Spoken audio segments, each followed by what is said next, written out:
Hello, community. So great to see you. You know, OpenAI released just hours ago the new GPT 5.4, and here I test now the high version. We have it here, March 5th, 2026, OpenAI introducing GPT 5.4, designed for professional work. Great.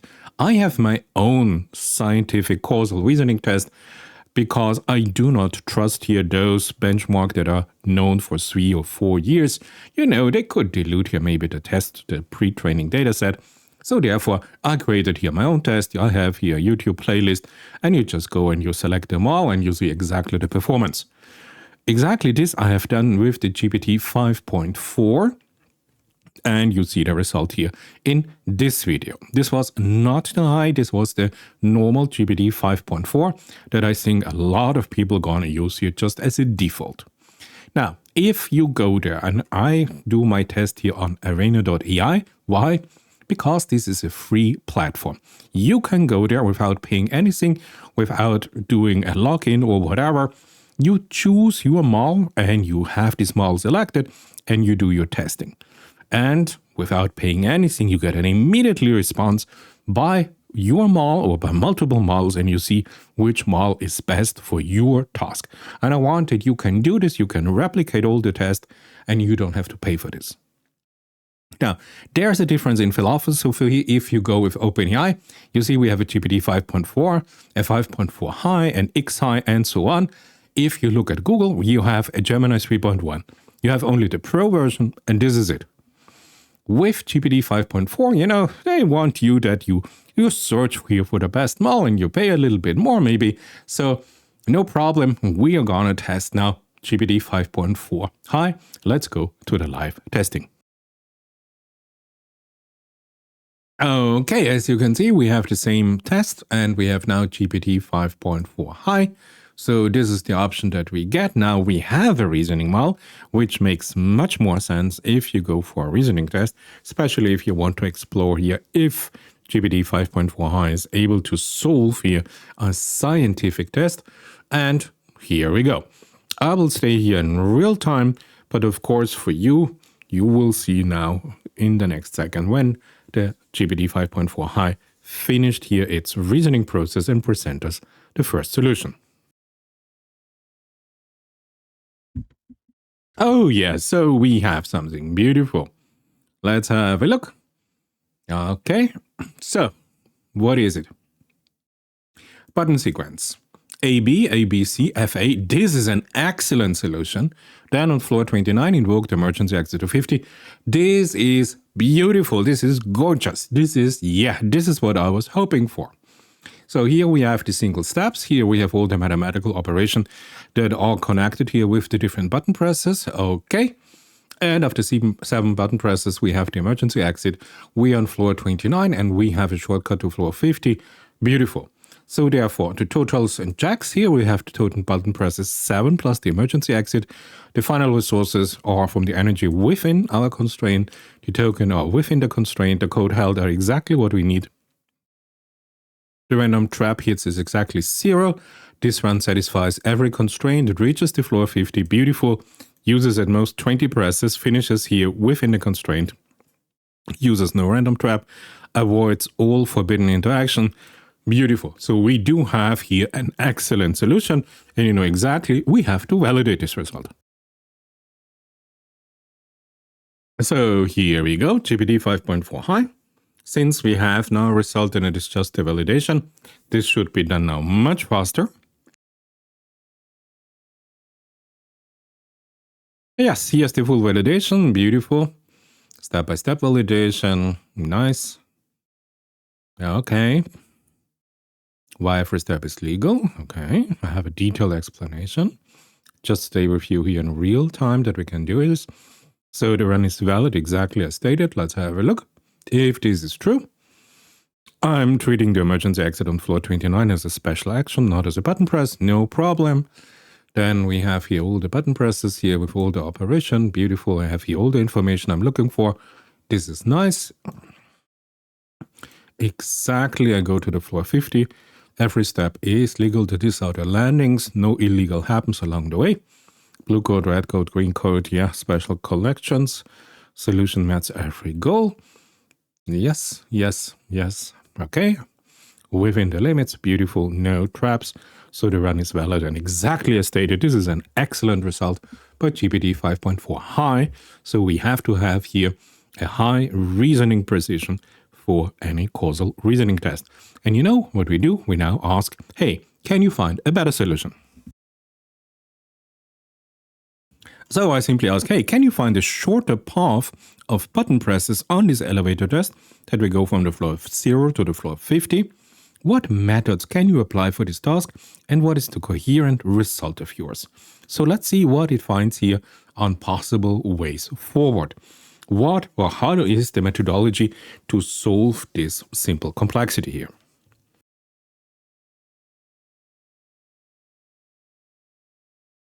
Okay, we have a result here. Beautiful. So, you remember I asked, can you find a shorter path for button presses? Yes, under the written rules, I do not find a shorter guaranteed run than 7 button presses and the emergency exit. Okay. So the clean way to solve this is the shortest path on the full game state. State has to include everything. Beautiful. BFS. Okay. Okay, a simple mathematical methodology. Okay, beautiful. Hand checks as lower bounds because they cut the search sharply. Why 7 pushes is optimal? First, floor 50 is not reachable with any normal button route as the rules are written. Well, what a coincidence when I designed this puzzle, huh? So the only coherent finish is the emergency exit from floor 29. This means the real target is reach floor 29 with red and green. This is correct. This is the absolute essence of my puzzle. Now for the lower binds, red requires A, B, C. Green requires this. Yes, so the different floors. Okay. You can reach 29 exactly 2 more pushes, even with lockdown on.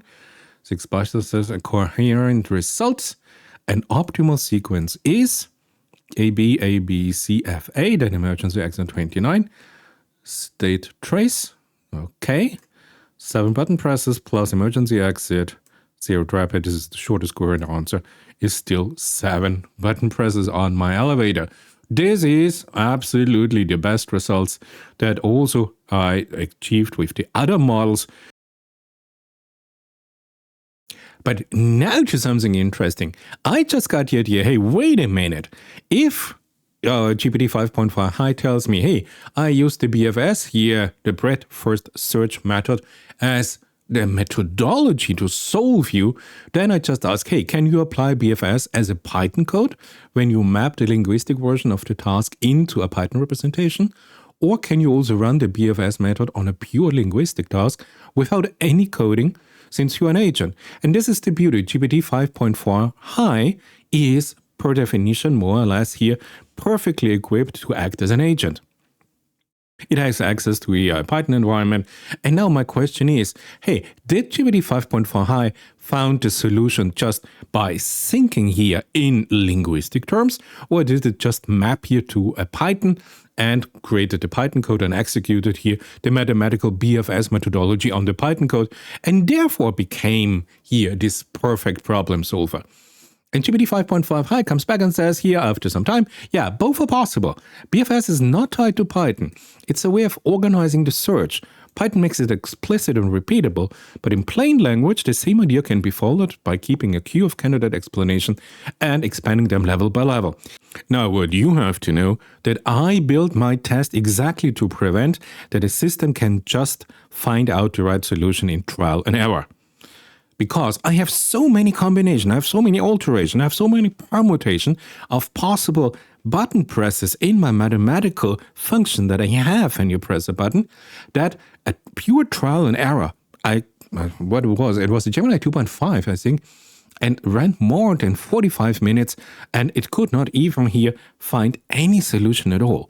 So for a plain language, I made my model so complex not to find it. But if, of course, this model or this agent, GPT 5.4, writes a Python code and then just runs the code with a mathematical optimization, then, of course, able to find immediately or within 1-2 minutes here the solution.